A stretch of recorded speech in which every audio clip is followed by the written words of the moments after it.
I will now leave it in Farhan's hand and our guest, Elliott Harris. Thank you. All right.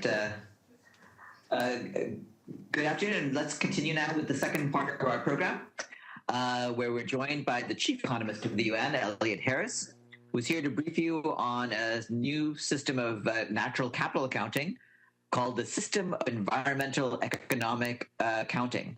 Mr. Harris, the floor is yours. Thank you very much, Farhan. Ladies and gentlemen, good afternoon. I'm speaking to you today as the UN Statistical Commission begins consideration of a groundbreaking new statistical framework that would, in essence, make nature count in policy decisions. After discussions this week in the Commission, the countries are expected to move to adoption later in the week, and the whole process could be completed by early next week. This is a singularly important new development that will have a major impact. It can and it will be a game changer for the way we make policy, and it will deeply affect how we think about and tackle climate change and biodiversity, to name just a few of the challenges we face on this planet. After World War II, we developed a system of national accounts and the gross domestic product, GDP, to measure the economic recovery. We had the massive economic stimulus of the Marshall Plan to pull us back from the brink. Since then, we have always measured economic progress in terms of the goods and services we produce and consume. That is the gross domestic product, or GDP. But we never did that for nature. And yet, nature provides services that we value, that we need, that we cannot exist without. And we need to account for that value, those benefits, in measuring our progress. This time, after this crisis, the system is different. Our planet is broken, unlike after World War II. We need a transformation in economic thinking. The economy needs a bailout after COVID-19, but so too does nature, because we are on the very brink of climate and biological biodiversity disasters. We can no longer rely on GDP alone. It has considered the contribution of nature to be free and essentially limitless throughout its history. This new framework will put nature on the map. And as a result, just like we would never willingly and consciously do something to damage our GDP, so hopefully soon we will begin to think the same way about nature. We will be able to measure and value the benefits and services we gain from nature. And we all know that what we measure, we value, and what we value, we manage. The System of Environmental and Economic Accounts, the Ecosystem Accounting framework, which is what we're talking about here today, has seen statisticians building on the expertise and experience of many communities in developing the framework, which can be used to complement GDP and to go beyond it. The SEEA Ecosystem Accounting is coherent with the system of national accounts. It accounts for and it assesses the value of the services that are provided by ecosystems, services which are essential for our well-being as humans. Nature and the contribution of these ecosystems to our prosperity and well-being will finally be reflected in our balance sheets. As an example, if we cut down thousands of hectares of forest for wood, our GDP will go up through the sale of the timber, the services that the timber provide. But we know that that's not the whole story. We will be losing all of the ecosystem services that forest would be providing. Using the SEEA and Ecosystems Accounting, we can add to this understanding that there is also the degradation of the ecosystems and a diminished value to these vital assets. This ecosystem accounting framework is a game changer for the Sustainable Development Goals. The SDGs are an integrated framework which, thus far, have lacked an integrated measurement system. The Conference of Parties of the Conference on Biological Diversity and Economy, the COP15, will take place in 2021, with the SEEA Ecosystem Accounting integrated into the monitoring framework. It will enable transformational change to take place. Protecting and conserving biodiversity cannot be done without looking at the economic drivers of that biodiversity loss and environmental degradation. Now more than ever, as we stand literally on the very brink of a natural catastrophe, the loss of biodiversity and climate change, we need to take a much more holistic approach, taking nature into consideration whenever we make economic decisions. We have long understood and accepted that we can no longer rely solely on GDP. With this new framework, we've taken the first decisive step to no longer having to. Thank you very much. I'd be happy to answer any questions. Thanks very much. For reporters, please indicate in chat whether you want to ask any questions. The first question goes to Toby Burns from NHK. Hi there. Thank you very much, Dr. Harris, for this briefing. This is an incredibly powerful new paradigm. It seems like to us layfolk. So I'm just wondering, how does this reconcile with these notions, this system of accounting, reconcile with notions of private property? Because on a practical level, so many natural resources are held not by governments who are policymakers, but by private entities, individuals, corporations, all manner of economic agent, many of whom are not subject to these sorts of frameworks. How does a large-scale private property regime, which is so fundamental to the practical mechanics of the global economy, how does this actually link up with this new system of accounting? Can you give us some concrete examples of how this might play out in the real world? Thank you very much.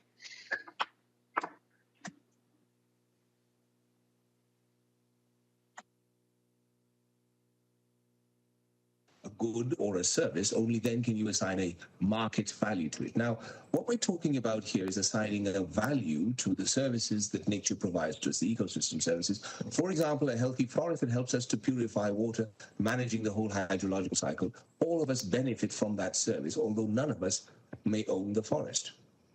And that is, I think, one of the key points, is that throughout the last 80 years, we have become accustomed to a system where we only measure something if there is a market price, and there can only be a market price if somebody owns something and can sell it to somebody else who wants to purchase it.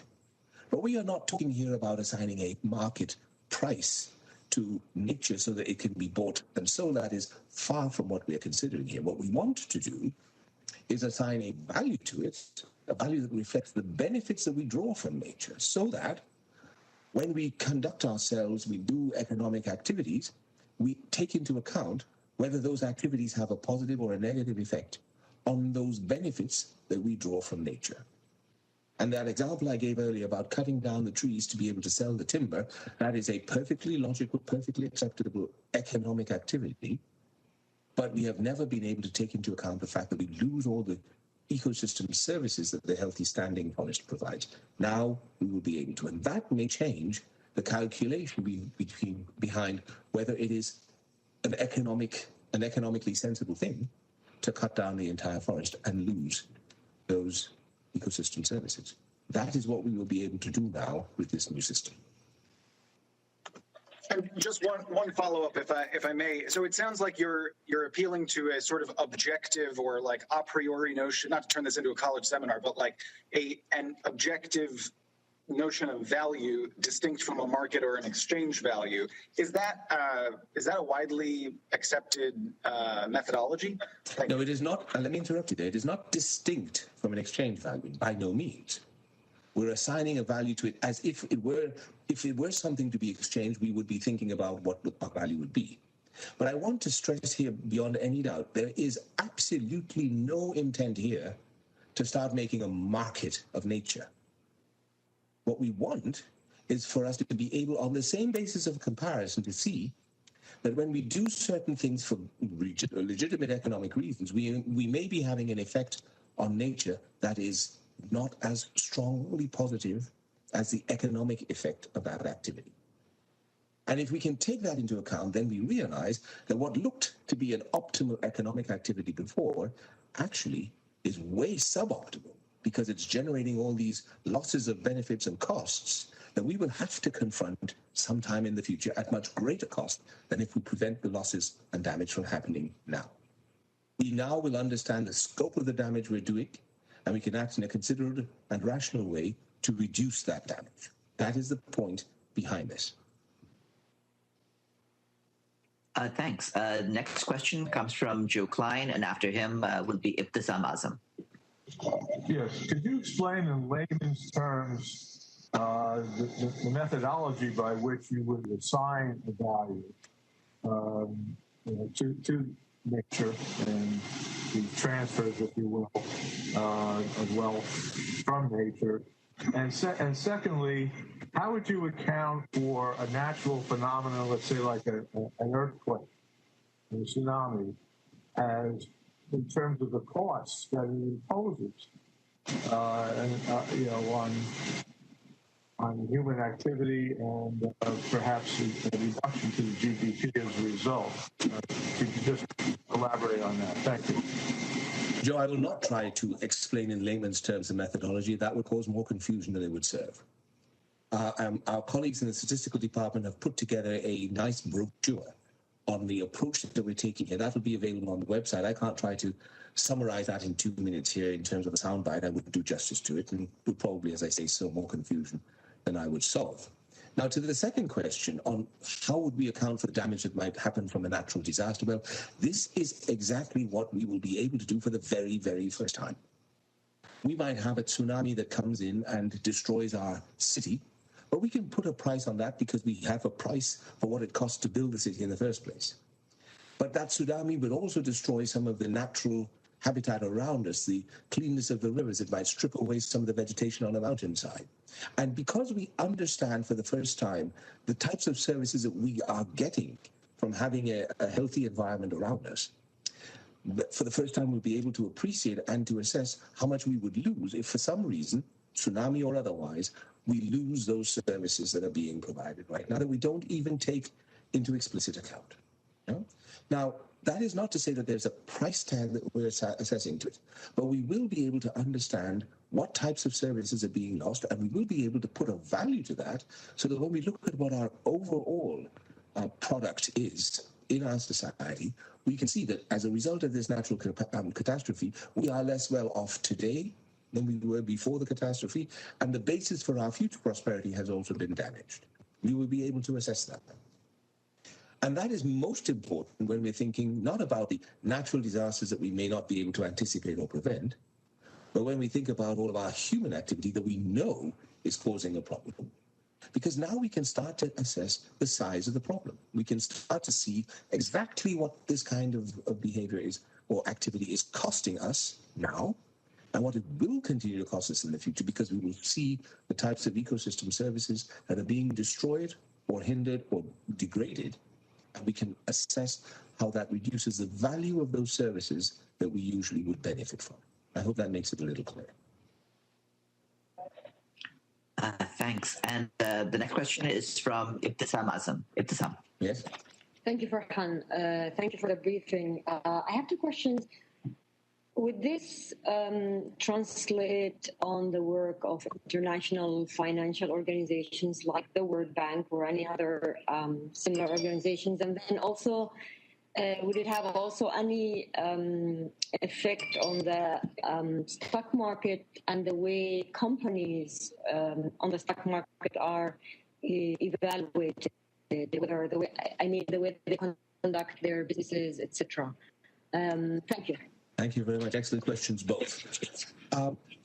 It will, in fact, have an impact on not just the international financial organizations, but any organization, any government entity, any student, any university, any institution at all that seeks to measure our progress.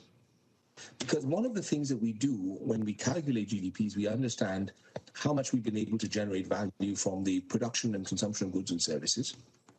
We have not been able to account for the ancillary costs, the costs that are associated, that we cannot include in the price because we haven't been able to measure the value of nature. Because the international institutions, international financial organizations as well, are very much concerned and very much aware of what is happening with GDP, with the basis of our future prosperity, this will, of course, affect their work because it will show very clearly to them and to everyone else exactly what the impact of our overall economic activities is. Now, the second part of your question is even more intriguing because you ask whether it will affect the stock market and the evaluation of companies on the stock market, and of course the answer is yes. In fact, there is something called the Natural Capital Alliance, which has been in existence for several years now, which is an amalgamation, a sort of what's the right word? It's an association of business managers, of businesses, private businesses, who understand that the way that they operate and the profits that they make depend in a very central way from the quality of the nature around them, that they understand that a healthy nature is a part of the inputs that they need to be able to continue to do their business and to make a profit.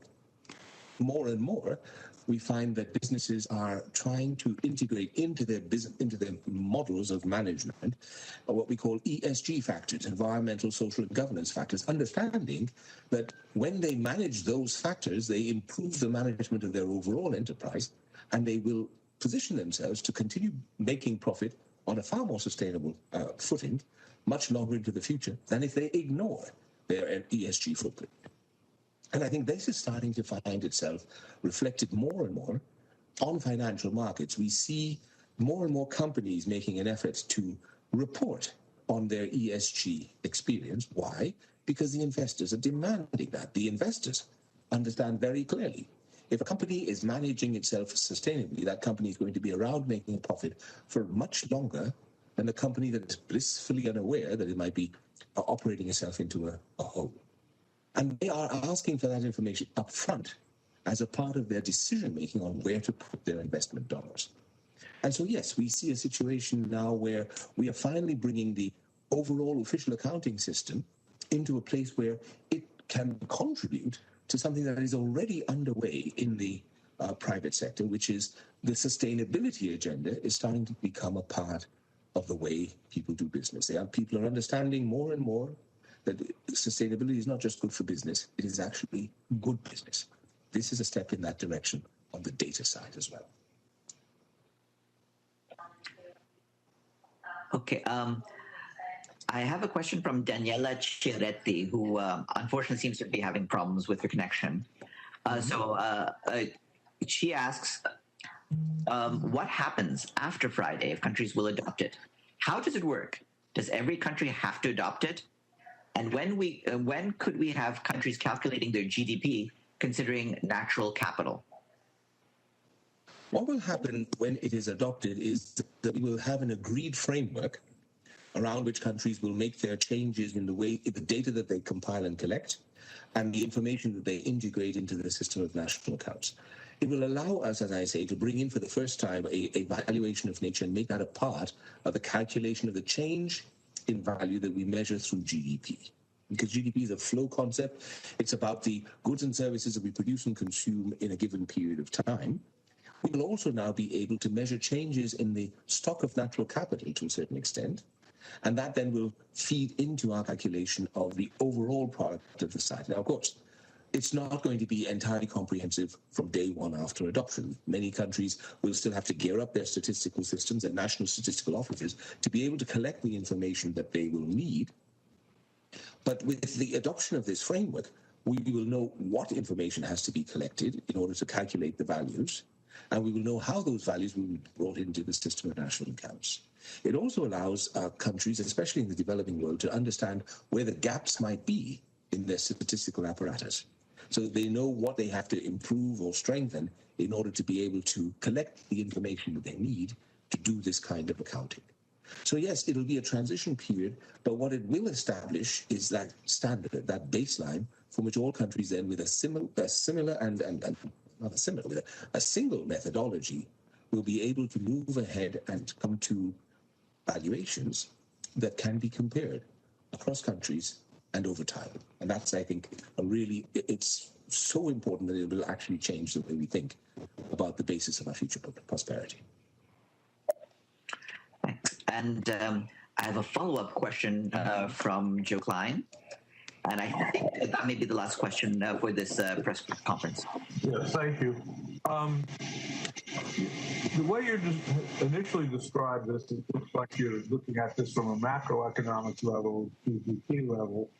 Then you went into the impact on individual companies and valuations and so forth.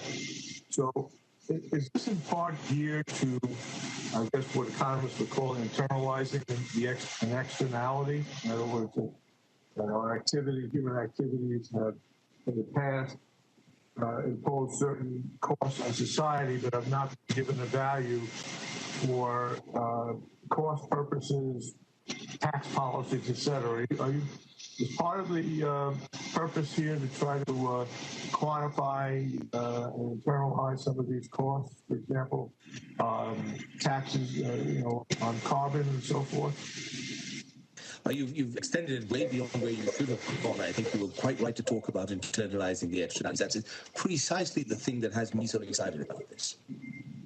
Because now, since we can measure the impact of our activities on, let's say, the quality of air, or on the quality of the water, or on the quality of the soil, it will no longer be possible for somebody to blissfully continue to burn fossil fuels and say, oh, well, okay, fine.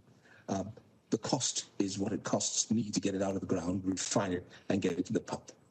No, because now we will know the costs include the damage that is being done to the atmosphere. The costs will include the global warming to which it contributes and the climate change that results from it. And at some point very soon, we will start to realize that those prices that we are using are false. They are distorted. They are prices that do not reflect the true scarcity of everything associated with that product. That is when we overcome the externalities. That is when we start integrating across all of the various dimensions of our development. It's no longer going to be just an economic decision. We've been able to ignore all of the consequences of those just economic decisions for 75 years. Now we will no longer be able to blissfully close our eyes and say, oh, that's not our business. It will be our business. Now, does that mean it will affect individual decisions? Yes, it will. Because the individual business manager in pondering an investment decision will also take into account, well, what does GDP look like? How well is the economy functioning? What does it look like for next year? What is the projection? These are part of an investment decision. Now, we will be able to add on to that investment decision, well, what is likely to be the impact on the environment? What is likely to happen to the quality of nature around us? Is it going to be positive, negative? And if it's going to be positive, by how much? If it's going to be negative, what does that really mean in terms of costs for the future? It allows us to become informed decision makers. That is what we need very desperately if we're to manage our life on this planet going forward.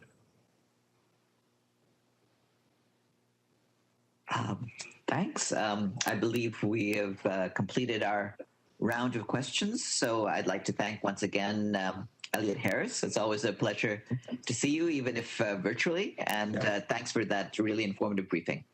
Have a good afternoon, everyone. Thank you. Goodbye.